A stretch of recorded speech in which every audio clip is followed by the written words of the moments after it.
ఎవరండి హైదరాబాద్లో real estate పడిపోయిందని చెప్పింది?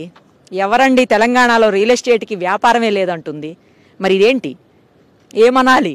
177 కోట్లు ఎకరం, ఆల్ టైమ్ రికార్డు, ఇండియాలోనే ఫస్ట్ టైం. ఇప్పుడు చెప్పండి, మనకి ఇక్కడ రియల్ ఎస్టేట్ పడిపోయిందా? రియల్ ఎస్టేట్ సరిగా లేదా? రియల్ ఎస్టేట్ లాస్లో ఉందా? కాదు కదా.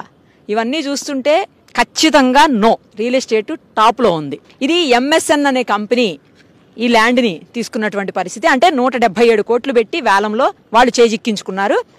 అలాగే ప్రిస్టేజ్ అనే కంపెనీ 11 ఎకరాలు, ఇందాక చెప్పాను కదా 11 ఎకరాలు 140 కోట్లనే, అది ప్రిస్టేజ్ కంపెనీ తీసుకున్నటువంటి పరిస్థితి.